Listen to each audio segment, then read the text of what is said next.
नमस्कार दोस्तों, study with विद्या में आपका स्वागत है। आज का हमारा टॉपिक है राष्ट्रीय एकता। क्वेश्चन है, शिक्षा द्वारा राष्ट्रीयता का विकास छात्रों में कैसे किया जा सकता है? इस हेतु शैक्षिक कार्य का सुझाव दीजिए। बात करते हैं राष्ट्रीय एकता की डिटेल, छात्रों में कैसे इसका विकास किया जाए वो हम थोड़ी देर बाद उसके बारे में डिस्कस करेंगे। पहले हम जान लेते हैं राष्ट्रीय एकता क्या है, नेशनल इंटीग्रेशन क्या है। भारत अपनी विविधता में एकता के लिए प्रसिद्ध है, आप सभी लोग जानते हैं। लेकिन विकास के लिए हमें एक दूसरों के विचारों को स्वीकार करना होगा। आज के टाइम पे विचारों की लड़ाई है। अपने विचार को हर कोई उच्च रखना चाहता है और दूसरों के विचारों को निम्न बताता है या उसकी अवहेलना करता है या बुराई करता है। हमारे देश में सभी मानते हैं कि उनका धर्म ही सबसे बेहतर है, जो कि गलत है, और जो भी वो करते हैं वही सबसे ठीक है। यानी दूसरों को धर्म का भी सम्मान होना चाहिए और जो दूसरे करते हैं उनकी भी काम की तारीफ होना चाहिए अगर सही कर रहे हैं तो। अपने खुद के फ़ायदे के लिए, केवल खुद को अच्छा साबित करने के लिए यहाँ रह रहे विभिन्न नस्लों के लोग आपस में शारीरिक रूप से, भावात्मक रूप से बहस करके और चर्चा करके मतलब क्या करते हैं, लड़ते रहते हैं आपस में। ठीक है, अपने देश के बारे में एक साथ होकर वो कभी नहीं सोचते हैं। यहाँ तो देश की बात हो रही है। आज का स्थिति यह है कि वो जो है अपने घर और परिवार के बारे में भी नहीं सोचते हैं, वो सिर्फ और सिर्फ अपने बारे में सोचते हैं, अपने भविष्य के बारे में सोचते हैं, उनके साथ रह रहे परिवार के सदस्यों के बारे में चिंता नहीं करते हैं। तो कितनी हमारी संस्कृति गिर गई है आप लोग अनुभव कर सकते हैं। तो अपने देश के बारे में एक साथ होकर कभी नहीं सोचते हैं, जबकि एक साथ होकर सोचना चाहिए, तभी को खुद का और देश का भला हो सकेगा, विकास हो सकेगा। ऐसा करके न सिर्फ वह राष्ट्रीय एकता पर आघात करते हैं, बल्कि हमारे देश की प्रगति को भी रोकते हैं, बाधा पहुंचाते हैं, बाधक बनते हैं। राष्ट्रीय एकता एक क्या है? मनोवैज्ञानिक प्रक्रिया व एक भावना है। ठीक है, देश में व्यक्तिगत स्तर के विकास को बढ़ाने के लिए राष्ट्रीय एकीकरण का बहुत ही इम्पोर्टेंस है, महत्व है। राष्ट्रीय एकता एक मजबूत देश बनाता है। ठीक है, इसलिए हमें राष्ट्रीय एकता पर बल देना चाहिए। राष्ट्रीय एकीकरण के लिए भारत में लोगों का एकीकरण जरूरी है। एकता के द्वारा अलग अलग धर्मों और संस्कृति के लोग एक साथ रहते हैं। भारत में हर साल 19 नवंबर से 25 नवंबर तक राष्ट्रीय एकीकरण सप्ताह के रूप में मनाया जाता है। 19 नवंबर को श्रीमती इंदिरा गांधी जो हमारी प्रधानमंत्री रह चुकी हैं, उनका जन्मदिवस है और उन्हीं के द्वारा जो है मतलब उन्हीं के जन्मदिन दिवस से 19 नवंबर से 25 नवंबर तक क्या हर साल मनाया जाता है? राष्ट्रीय एकीकरण सप्ताह मनाया जाता है। और नरेंद्र मोदी ने 2014 में अनाउंस किया है राष्ट्रीय एकता दिवस 31 अक्टूबर सरदार वल्लभ भाई पटेल के जन्मतिथि पर नेशनल यूनिटी डे। ठीक है, इसको भी आप लोग याद रखिएगा। हमारे भारतवर्ष में राष्ट्रीय एकता के लिए भावात्मक एकता अत्यंत आवश्यक है। ठीक है, भावात्मक एकता बनाए रखने के लिए भारत सरकार हमेशा प्रयत्नशील रही है। और बात करते हैं राष्ट्रीय एकता के बाद कुछ सम्मेलन हुए और राष्ट्रीय एकता परिषद का गठन किया गया। राष्ट्रीय Ekta Parishad national integration council यानी आईसी, यह एक सरकारी सलाहकार निकाय है जिसकी अध्यक्षता भारत के प्रधानमंत्री करते हैं। इसकी शुरुआत की बात करें तो प्रधानमंत्री पंडित जवाहरलाल नेहरू द्वारा 1961 में राष्ट्रीय एकता से संबंधित विभिन्न मुद्दों के समाधान के लिए एक सम्मेलन का आयोजन किया गया था। इस सम्मेलन के पश्चात 1962 में राष्ट्रीय एकता परिषद अर्थात नेशनल इंटीग्रेशन काउंसिल एनआईसी की पहली आधिकारिक बैठक का आयोजन किया गया। ठीक है, अब बात करते हैं सीरीज की। इसमें भारत में राष्ट्रीय एकता के विकास के लिए भावात्मक एकता समिति की स्थापना हुई। जैसे हमने कहा कि जो है हमारे भारतवर्ष में राष्ट्रीय एकता के लिए भावात्मक एकता अत्यंत ही आवश्यक है और भावात्मक एकता बनाए रखने के लिए भारत सरकार हमेशा प्रयत्नशील रही है और भारत सरकार का हम लोगों को सहयोग करना चाहिए। ठीक है, ये भावात्मक एकता समिति की स्थापना कहाँ पे हुई, मतलब उसके बाद सम्मेलन बुलाया गया। ये सौराष्ट्र गुजरात के भावनगर जिले में, ठीक है, राष्ट्रीय एकता सम्मेलन बुलाया गया। अब बात करते हैं राष्ट्रीय एकता सम्मेलन ने क्या सुझाव दिए। राष्ट्रीय एकता समिति के अध्यक्ष डॉक्टर संपूर्णानंद जी ने राष्ट्रीय एकता स्थापित करने हेतु निम्नलिखित सुझाव दिए।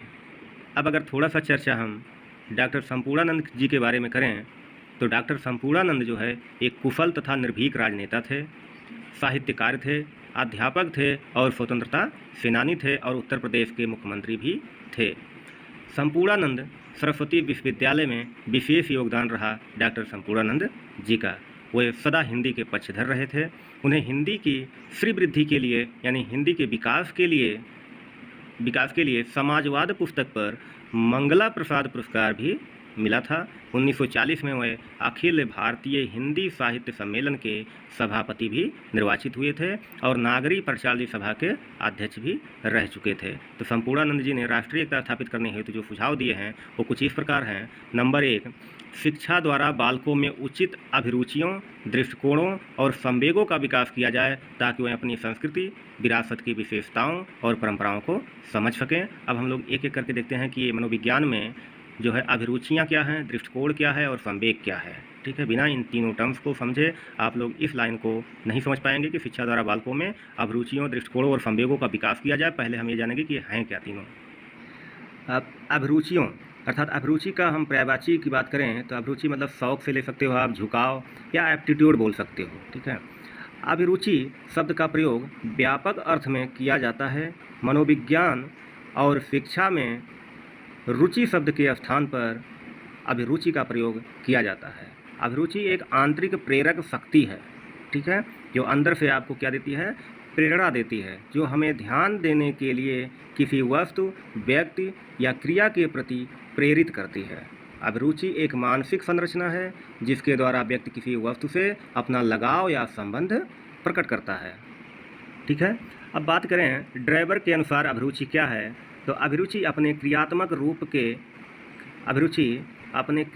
रूप में एक मानसिक संस्कार है। यानी आपको मानसिक रूप से क्या संस्कार मिले हैं प्रकृति से, और आपने क्या संस्कार अपने समाज परिवार में रहकर अर्जित किया है, वो सभी क्या है, अभिरुचि हैं ड्राइवर के अनुसार। मैकडूगल की बात करें तो उन्होंने कहा अभिरुचि छिपा हुआ अवधान है और अवधान अभिरुचि का क्रियात्मक रूप है। ठीक है, बिंघम का कथन है कि अभिरुचि वह प्रवृत्ति है जिसमें हम किसी अनुभव में दत्तचित्त होकर उसे जारी रखना चाहते हैं।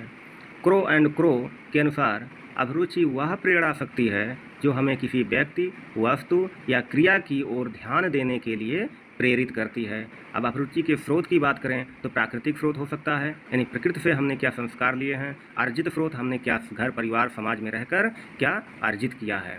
अभिरुचि के प्रकार की बात करें तो जन्मजात अभिरुचि, कुछ बालकों में यह अभिरुचि जन्मजात होती है और कुछ जो है जो बचा खुचा होता है उसे अर्जित कर लेते हैं। अर्जित अभिरुचि जैसे शैक्षिक अभिरुचि और व्यावसायिक अभिरुचि। यानी शैक्षिक अभिरुचि यानी शिक्षा के द्वारा कुछ अभिरुचियों का अर्जन किया जाता है और कुछ व्यवसायिक कामों को सीख कर।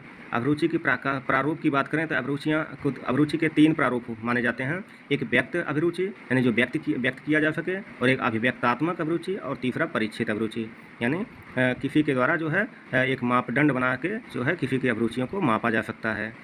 अभिरुचियों का निर्माण कैसे किया जाए बालकों में, तो व्यक्ति की मानसिक संरचना, दशा और स्थिति पर, ठीक है, और वातावरण और परिस्थितियों के आधार पर जो है बालकों में, व्यक्तियों में अभिरुचि का निर्माण किया जा सकता है। ठीक है, अब बात करते हैं दृष्टिकोण की। तो दृष्टिकोण का जो है इंग्लिश मीनिंग है पॉइंट ऑफ व्यू, अप्रोच की, यानी किसी कार्य को करने के लिए आपका क्या अप्रोच होना चाहिए, आपका देखने का नज़रिया क्या होना चाहिए। ठीक है, तो दृष्टिकोण हमारे सामाजिक परिवेश के सभी पहलुओं के प्रति हमारी धारणाओं और कार्यों के मूलभूत निर्धारक है। एक दृष्टिकोण क्या है, एक निर्धारक है। दृष्टिकोण हमारे द्वारा प्राप्त जानकारी के आधार पर हमारे मूल्यांकन, वरीयताओं का या अस्वीकारों का प्रतिनिधित्व करते हैं। यह किसी वस्तु या स्थिति के संबंध में एक निश्चित तरीके से सोचने या कार्य करने की सामान्यीकृत प्रवृत्ति है। अक्सर भावना के साथ यह जुड़ा होता है। जैसे अगर इनके प्रकारों की बात करें दृष्टिकोण की, तो आपका सकारात्मक हो सकता है, नकारात्मक हो सकता है, तटस्थ हो सकता है। सकारात्मक क्या होता है, मतलब अनुकूल रवैया किसी चीज़ के प्रति, किसी वस्तु के प्रति या किसी व्यक्ति के प्रति। नकारात्मक दृष्टिकोण की बात करें तो प्रतिकूल रवैया होता है किसी वस्तु, व्यक्ति या स्थिति के प्रति। तटस्थ की बात करें ना अनुकूल रवैया ना प्रतिकूल रवैया, वो मतलब तटस्थ रहता है, ना हाँ या ना में, मतलब किसी चीज़ में वह जवाब नहीं देता है, वो मौन रहता है। अब हमारा थर्ड पॉइंट आता है इसमें संवेग। ठीक है, संवेग को इंग्लिश में इमोशन कहते हैं। ठीक है, संवेग एक भावात्मक स्थिति है, इमोशनल कंडीशन है जब मनुष्य का शरीर उद्दीप्त होता है। इसी अवस्था को संवेग का नाम दिया जाता है। ठीक है, उदाहरण के रूप में अगर बात करें जैसे भय, क्रोध, चिंता, हर्ष, प्रसन्नता आदि उद्दीप्त अवस्थाएं हैं। जैसे आपने कोई ऐसी वस्तु देख ली कि आपके अंदर भय आ गया और आपका शरीर कांपने लगा, तो ये मतलब क्या है, संवेग आपके शरीर पर, मतलब आपने देखा सांप, और सांप के कारण आप इतना तेज डरे कि भागने लगे, और मतलब अचानक जो है आपके शरीर में विभिन्न क्रियाएं होने लगी, यानी इमोशन उठ गए, संवेग आ गया। क्रोध में आदमी का आप स्वभाव देखते ही हैं, कैसे वो क्रोध में भी आदमी कांपने लगता है, हकलाने लगता है। चिंता मतलब कहते हैं ना, चिंता ता चिता चिता। ठीक है, चिंता चिता के समान है। ठीक है। और हर्ष हर्ष में मतलब हर्ष या प्रसन्नता रहेगा तो आदमी का चेहरा जो है चमकेगा, मतलब वो अलग ही दिखेगा कि आदमी, मतलब किसी भी व्यक्ति को आप देखकर आप ये अंदाज़ा लगा सकते हैं उसके संवेगों को पढ़कर कि आदमी भय में है या क्रोध में है या चिंता में है या हर्ष में है या प्रसन्न है। ठीक है, ये क्या है, सभी उद्दीप्त अवस्थाएं हैं। हम यह भी कह सकते हैं कि यह एक बहुत ही उत्तेजित अवस्था है जिसके कारण वह अधिक मानसिक सजगता के कारण कोई प्रतिक्रिया करता है। ठीक है, यानी देखा होगा आपने, क्रोध में अक्सर जो है इंसान अपना ही नुकसान कर बैठता है। ठीक है, आई होप आप लोग समझ गए होंगे कि शिक्षा द्वारा बालकों में उचित अभिरुचियों, दृष्टिकोणों और संवेगों का विकास किया जाए ताकि वह अपनी संस्कृति, विरासत की विशेषताओं और परंपराओं को समझ सकें। नेक्स्ट पॉइंट है संपूर्णानंद जी का, पाठ्यक्रम के अंतर्गत इतिहास को महत्वपूर्ण स्थान दिया जाए। राष्ट्रीय एकता का पाठ सिखाने के लिए इतिहास का शिक्षण आवश्यक है। यानी हमारे पूर्वजों ने अपने देश को आज़ाद कराने के लिए, अपना देश के लिए कितने महापुरुषों ने अपने जान की परवाह किए बिना अपना बलिदान दे दिया और कितने अच्छे अच्छे कार्य देश के लिए किए हैं, जो आप लोग आज जो है उसका फ़ायदा उठा रहे हैं और उन्हीं के कारण यह संभव हुआ। तो इसलिए इतिहास का जानकारी बहुत ही ज़रूरी है, बालकों को दिया जाना चाहिए अपने घर परिवार, अपने देश के इतिहास के बारे में कि उनके पूर्वज कितने महान थे। इतिहास के अध्ययन के लिए योग्य शिक्षकों की आवश्यकता होती है, अतः इस आवश्यकता को पूर्ण किया जाए, ऐसा संपूर्णानंद जी का सुझाव है। मध्यकालीन इतिहास का अध्ययन कराते समय शिक्षक उन समान सांस्कृतिक तत्वों पर बल दें जिन्होंने हिंदू मुस्लिम एकता को बढ़ाने में योगदान दिया है। यानी कुछ ऐसे हमारे सांस्कृतिक तत्व विद्वान हैं इतिहास में जिससे कि जो है हिंदू मुस्लिम एकता को बढ़ावा मिला है। तो उस चीज़ को आज के युवाओं को, आज के बालकों को शिक्षा में मध्यकालीन इतिहास का अध्ययन इस प्रकार कराया जाए ताकि वह सभी धर्मों, हिंदू मुस्लिम में एकता का भाव पनपे और वो एक साथ जो है रहें, विकास करें और देश का भी विकास करें। देश में विभिन्न जातियों, वर्गों एवं संप्रदायों में मेलजोल बढ़ाने वाली शिक्षा का आयोजन किया जाए, ना कि इनको बढ़ावा दिया जाए सांप्रदायिकता का या जाति का या वर्ग का। ठीक है, सभी मानव एक समान है, वसुधैव कुटुंबकम की भावना होनी चाहिए। ठीक है, वी आर ह्यूमन बींग, इस भावना को लेकर शिक्षा प्रदान करना चाहिए बालकों को। विद्यालयों में पढ़ाई जाने वाली पाठ्यपुस्तकों की जांच कराई जाए कि वह जो है बालकों में उचित मार्गदर्शन ला रही है या मतलब सही शिक्षा दे पा रही है कि नहीं दे पा रही, जिससे ये बालक कल को समाज में आकर जो है देश का विकास करें, राष्ट्रीय एकता में सहभागी बने। देश में आयोजित होने वाले मेलों और उत्सवों में भाग लेने के लिए प्रत्येक जाति धर्म वर्ग के लोगों को प्रोत्साहित किया जाना चाहिए। ऐसा नहीं है मुस्लिम का कोई त्यौहार है तो उसमें हिंदू या अदर धर्म के लोगों को जाने से रोकना चाहिए। अगर वहाँ जाएंगे नहीं तो उनके धर्म को, उनके त्यौहार को, उनके मेलों को कैसे वो समझ पाएंगे, और जब समझ पाएंगे तभी वो जो है एक दूसरे धर्म के मेलों और उत्सवों का जो है वो क्या करेंगे, सम्मान करेंगे, आदर करेंगे। सांप्रदायिक वैमनस्य फैलाने वाले और समाज विरोधी अराजक तत्वों पर प्रतिबंध लगाना चाहिए। यानी जो ऐसे लोग हों जो सांप्रदायिकता को बढ़ावा दे रहे हों और समाज विरोधी कार्य कर रहे हों, ऐसे लोगों पर क्या करना चाहिए, प्रतिबंध लगाया जाना चाहिए। नेक्स्ट है राष्ट्रीय एकता से रिलेटेड फिल्म्स का जो है निर्माण कराया जाना चाहिए और देशभक्ति पूर्ण नाटकों एवं कार्यक्रमों का आयोजन कराया जाए। ठीक है, मतलब इससे बच्चों में जो है क्या होगा, देश भावना जागृत होगा। जैसे ऐसे कुछ फिल्म का निर्माण हो चुका है, उनको बच्चों को दिखाना चाहिए जिससे उनमें देशभक्ति जागृत हो, अपने देश के लिए वो एकजुट हों और मानवता को समझ पाएँ और सब मिलजुल के रहें भाईचारा के साथ। नेक्स्ट है सेना में सुधार किया जाए और आंतरिक शक्ति भंग करने वाले संगठनों जैसे रणवीर सेना, आदम सेना आदि पर प्रतिबंध लगाया जाए। यानी सेना में सुधार किया जाए, जो भी देश की आंतरिक शक्ति को भंग करने वाले संगठन हैं उन सभी पर क्या है, कड़ाई से पालन किया जाए, प्रतिबंध लगाया जाए। अब बात करते हैं रणवीर सेना क्या है, आदम सेना क्या है। भाई बात करें रणवीर सेना की तो इसकी स्थापना की बात करें तो 1994 में इसकी स्थापना किया गया, बिहार के भोजपुर जिले के, ठीक है, बेलाउर गांव में इसकी स्थापना किया गया और भारत का उच्च जातीय संगठन है यह, जिसका मुख्य कार्य क्षेत्र क्या है, बिहार है। या कोई आतंकवादी संगठन नहीं है क्योंकि यह मुख्यतः जाति आधारित भूमिहार ब्राह्मणों का संगठन है और इसका मुख्य उद्देश्य सभी प्रकार के किसानों के जमीनों की रक्षा करना है जिन जमीनों पर नक्सलियों द्वारा अवैध कब्जा कर लिया जाता है और सवर्ण किसानों का सामूहिक नरसंहार कर दिया जाता रहा है। इन सब की रक्षा के लिए रणवीर सेना का स्थापना किया गया है। लेकिन यह रणवीर सेना जो है कभी कभी जो है ऐसे कार्य कर बैठती है आवेग में आकर कि जो है वह देश और राष्ट्र के लिए घातक बन जाता है, इसलिए इन पर प्रतिबंध लगाया गया है। लेकिन ये ऐसे लोग हैं जो जिनकी बातें सरकार नहीं सुनी और वे लोग क्या किए, खुद से अपना जो है एक संगठन बनाए और उसका एक नाम दे दिए रणवीर सेना। ठीक है, और उस सेना के जरिए उस सेना में शामिल होकर लोग जो है ऐसे काम करने के लिए मजबूर होते हैं, बाद में कुछ ऐसे कार्य कर बैठते हैं जिनसे सरकार को प्रॉब्लम होने लगती है और इन पर उनको प्रतिबंध लगाना पड़ता है। आदम सेना की बात करें तो यह भी जो है एक मुंबई में जो है आदम सेना एनजीओ के नाम से चलाया जा रहा है। ठीक है, इसके अध्यक्ष की बात करें तो मौजूदा टाइम पे आई होप मुझे क्लियर नहीं है बट सादिक झारी का नाम मिला हुआ है। ठीक है, ये इंसान इन्होंने इनके अनुसार यह इंसानों की सेना है। ठीक है, किसके लिए, इंसानियत के लिए, इंसानियत की लड़ाई लेते हैं। जैसे हम लोग की कुछ लोग होते कहे, मैंने अभी थोड़ी देर पहले बताया जो है सरकारी ढीले रवैये के कारण जो है उनका जो है न्याय नहीं उनको मिल पाता है तो वो खुद ही एक कोई संगठन बनाकर अपना जो है जनसभा करके और सामूहिक तरीके से जो है अपना न्याय मांगते हैं और अपने अनुसार वो न्याय करना चाहते हैं, जो कि गलत है। हमारे देश में संविधान का निर्माण हुआ है, कानूनी तरीके से अपने न्याय को जो है अपना न्याय मांगें सरकार से। हाँ, मानते हैं हमारी कानूनी प्रक्रिया थोड़ा सा जो है ढीला है, स्लो है, लेकिन जो है धीरे धीरे इसमें सुधार हो रही है। ठीक है, तो कानून पर, भारत के संविधान पर विश्वास करें, अपने कानून को अपने हाथ में ना लें। ठीक है, ये जो है डॉक्टर संपूर्णानंद के ये जो है राष्ट्रीय एकता स्थापित करने के सुझाव थे। अब बात करते हैं राष्ट्रीय एकता के विकास हेतु शैक्षिक कार्यक्रम, यानी educational programs for development of national integration. अब बात आती है यहाँ पे मुदालियर आयोग। ठीक है, मुदालियर आयोग की बात करें तो भारत सरकार ने 23 सितंबर 1952 को डॉक्टर लक्ष्मण स्वामी मुदालियर की अध्यक्षता में माध्यमिक शिक्षा आयोग की स्थापना करी। उन्हीं के नाम पर इसे मुदालियर आयोग कहा गया। आयोग ने पाठ्यचर्या में विविधता लाने, एक मध्यवर्ती स्तर जोड़ने, त्रिस्तरीय स्नातक पाठ्यक्रम शुरू करने इत्यादि की सिफारिश की थी। ठीक है, तो मुदालियर आयोग के अनुसार राष्ट्रीय एकता तभी संभव है जब शिक्षा का मुख्य उद्देश्य नागरिकों में देश प्रेम की भावना का विकास करना हो। आयोग ने देश प्रेम के संबंध में निम्न सुझाव दिए थे। नंबर 1, राष्ट्रीय हित के लिए व्यक्तिगत हित का परित्याग किया जाए। मतलब जहाँ पे राष्ट्रीय हित की बात आए और वहाँ पे अपने खुद का व्यक्तिगत हित जो है आड़े आ रहा हो तो अपने व्यक्तिगत हित को त्याग देना चाहिए। ठीक है, यही मानवता है, यही राष्ट्र प्रेम है, यही देश प्रेम है। नेक्स्ट है, देश की निर्बलताओं को ईमानदारी से स्वीकार किया जाए। यानी देश की ही नहीं, अपने अंदर भी जो निर्बलताएं हैं, नेगेटिव पॉइंट हैं, कमजोरियां हैं, उनको ईमानदारी से स्वीकार किया जाए और उसमें इम्प्रूवमेंट किया जाए। ठीक है, ऐसे देश की भी, मतलब कि अगर अपने देश की तारीफ है, ठीक है, जहाँ भी अगर निर्बलता है उसको ईमानदारी से स्वीकार किया जाए और उस पर काम किया जाए सभी लोग मिलके, तो उस निर्बलताओं से जो है आपको निजात मिल जाएगी और देश जो है हमारा अग्रसर विकास करेगा। नेक्स्ट है, व्यक्ति की योग्यता के अनुसार ही उसे देश की सेवा का अवसर दिया जाए। ठीक है, आपके यहाँ मतलब हमारे यहाँ एक परीक्षा प्रणाली होनी चाहिए और उसको ईमानदारी से और पारदर्शिता के साथ जो है आयोजन किया जाना चाहिए, जिससे योग्य व्यक्ति ही देश की सेवा के योग्य व्यक्ति को ही देश का सेवा का अवसर मिल पाए। ठीक है, शिक्षा के विभिन्न स्तरों पर निम्नांकित सुधार किया जाए, ऐसा जो है मुदालियर आयोग का सुझाव है। नंबर 1, शिक्षा के उद्देश्य में परिवर्तन, यानी शिक्षा का उद्देश्य में परिवर्तन किया जाना चाहिए। वर्तमान समय में आवश्यकता है कि शिक्षा का उद्देश्य व्यवहारिक एवं यथार्थता पर आधारित हो। ठीक है, उसका व्यवहारिक मतलब हो, ठीक है, और यथार्थ पर आधारित हो। राष्ट्रीय एकता के विकास के लिए विद्यार्थियों के स्वास्थ्य, नैतिकता और सदाचार के विकास को शिक्षा का उद्देश्य स्वीकार किया जाना चाहिए। यानी विद्यार्थी अपने स्वास्थ्य के बारे में, नैतिकता के बारे में, सदाचार के बारे में इन सभी का विकास हो। और जब विद्यार्थी के इन सभी का विकास होगा तभी वो राष्ट्र के विकास में सहभागी बन पाएगा।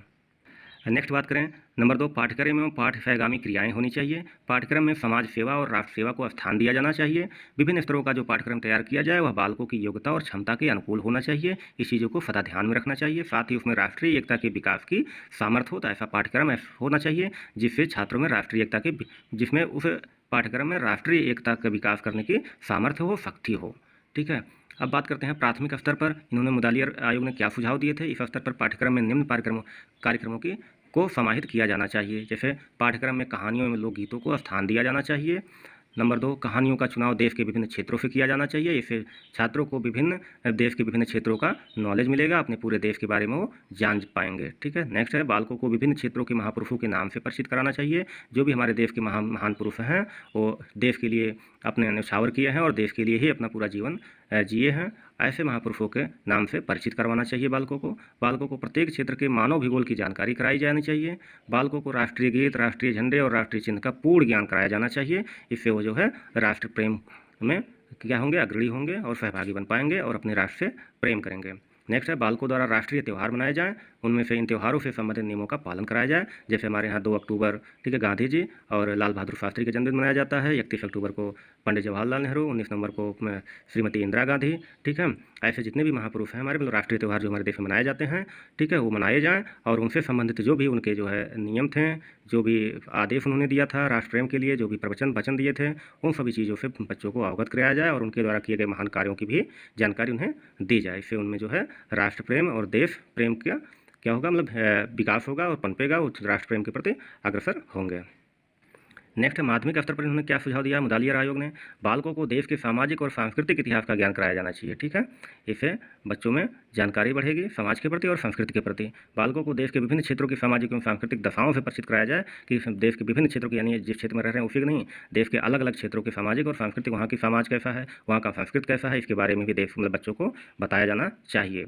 ठीक है, इसलिए देश की विभिन्नताओं के बारे में उनको जानकारी मिलेगी।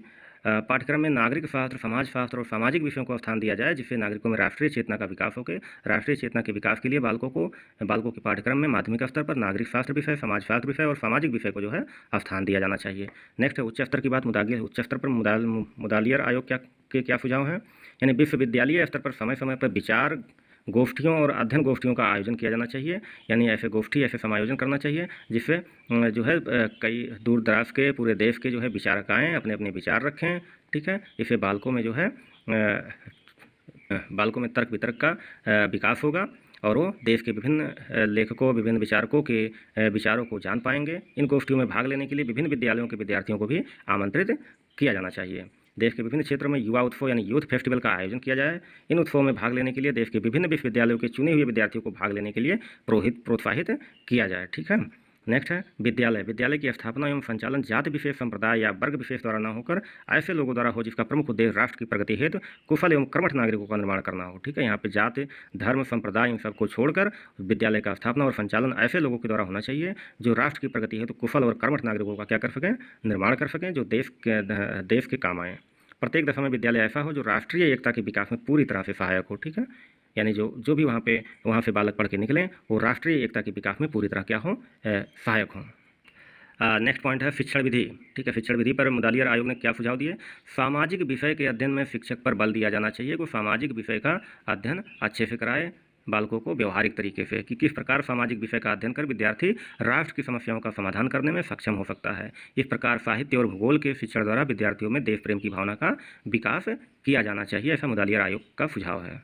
अब बात करते हैं शिक्षक की। तो राष्ट्रीय एकता के विकास में शिक्षक की अत्यंत महत्वपूर्ण भूमिका होती है। ठीक है, शिक्षक को यानी एक शिक्षक ही बालक को जैसा चाहे वैसा बना सकता है। शिक्षक को अपने विषय का पूर्ण ज्ञाता होना चाहिए, व्यवहार कुशल होना चाहिए, चिड़चिड़ा या गुस्से वाला नहीं होना चाहिए, देश प्रेम एवं राष्ट्रीय एकता की भावना से ओतप्रोत होना चाहिए। आज के टाइम पे हमारे कुछ महान भाव शिक्षक ऐसे भी हैं जो कक्षा में जो है ये भी जानने का प्रयास करते हैं अमुक छात्र किस संप्रदाय, किस जाति, किस धर्म से है। ठीक है, उसी अनुसार जो है उस पर वो ध्यान देते हैं, जो ये सर्वथा गलत है और पाप है। ठीक है, इसको जल्द से जल्द त्याग दें तो ही जो है खुद के लिए और राष्ट्र के लिए जो है सही होगा। ठीक है, शिक्षक की भावना ओछी एवं एकांगी ना होकर व्यापक तथा वैज्ञानिक होना चाहिए। ठीक है, इन छोटी छोटी चीज़ों को जन्म, जाति, लिंग, संप्रदाय, धर्म, इन चीज़ों से ऊपर उठकर जो है वह उनकी सोच व्यापक होनी चाहिए और वैज्ञानिक होनी चाहिए। उसे अपनी जाति एवं धर्म के साथ राष्ट्र से विशेष प्रेम तथा लगाव होना चाहिए। ठीक है, कक्षा में यहाँ जाति से मतलब मानव जाति ले लीजिए। ठीक है, मानव जाति और धर्म के साथ जो मानव धर्म है उसके साथ राष्ट्र से विशेष प्रेम तथा लगाव होना चाहिए। ठीक है, कक्षा में शिक्षक का व्यवहार निष्पक्ष एवं जिम्मेदार अभिभावक के रूप में होना चाहिए, निष्पक्ष होना चाहिए, पक्षपात नहीं करना चाहिए। अभी हमने कहा कि कुछ महान भाव हैं ऐसे। ठीक है, शिक्षक को जाति विशेष, धर्म विशेष या दल विशेष का समर्थन या अंधानुयायी नहीं होना चाहिए। यानी वो किसी भी पार्टी का, जो भी हमारे देश में दल हैं, ठीक है, राजनीतिक पार्टियां हैं, किसी भी दल विशेष का समर्थन नहीं करना चाहिए या अंधानुयायी नहीं होना चाहिए, अनुयायी नहीं होना चाहिए। जो सही कर रहा है तो सही बताएं, हाँ कि ये चीज़ सरकार सही कर रही है, जो गलत कर रहा है उसको गलत। ठीक है, निष्पक्ष होना चाहिए, उसका विचार एवं निर्णय निष्पक्ष तथा तर्कों पर आधारित होना चाहिए। यानी अगर वो चीज़ कह रहा है कि नहीं ये सरकार गलत कर रही है तो क्यों कर रही है, उस पर अपना तर्क देना चाहिए। ठीक है, नेक्स्ट है अनुशासन की बात करें। राष्ट्रीय एकता की स्थापना एवं विकास के लिए अनुशासन अति आवश्यक है। राष्ट्रीय एकता ही नहीं, घर परिवार एकता के लिए भी अनुशासन बहुत ही जरूरी है। जिस घर परिवार में अनुशासन नहीं होता है उस घर का विकास नहीं होता है, हमेशा वो विनाश की ओर, विध्वंस की ओर आगे बढ़ता है। ठीक है, तो राष्ट्र की बात कर रहे हैं तो राष्ट्रीय एकता की स्थापना और विकास के लिए क्या अति आवश्यक है? अनुशासन जो है अति आवश्यक है। अनुशासन के अभाव में कोई भी व्यक्ति, अभी देखो यहाँ पे चर्चा हो रहा है व्यक्ति, परिवार की बात आया, व्यक्ति, परिवार, संस्था, समाज तथा राष्ट्र प्रगति नहीं कर सकता, कोई भी प्रगति नहीं कर सकता जब तक उसके अंदर अनुशासन नहीं होगा। राष्ट्रीय एकता की भावना के विकास के लिए विद्यार्थियों को प्रेरित एवं प्रशिक्षित करना पड़ता है। ठीक है, आज देश में आवश्यकता इस बात की है कि विद्यार्थी जो कल देश का जिम्मेदार नागरिक बनेगा उसकी मूल्य प्रवृत्तियों, आवेगों को बड़ी सावधानी पूर्वक मार्गांतरित किया जाए। ठीक है, यानी जिसके अंदर जो मूल प्रवृत्ति है, आवेग है, उसको बड़ी ही सावधानी से क्या किया जाए, उसको दिशा दिया जाए। ठीक है, वह जाति, वर्ग, संप्रदाय के तौर तरीकों से प्रभावित एवं अनुशासित ना हो। ठीक है, यानी इन सब बहकावे में ना आए हुआ, बल्कि राष्ट्रीय एकता की भावना से उत्प्रोत तथा अनुशासित होना चाहिए। इसके लिए विद्यार्थी को आत्मानुशासन एवं प्रभावात्मक अनुशासन की भावना का विकास किया जाए। ठीक है, वो खुद से अनुशासित रहे और प्रभावित रहे। ठीक है। आज़ादी के पश्चात की बात करें तो आज़ादी के पश्चात देश पर 4 आक्रमण हो चुके हैं। 3 बार पाकिस्तान आक्रमण कर चुका है और 1962 में चीन हमारी लाखों वर्ग मील ज़मीन अपने कब्जे में कर चुका है।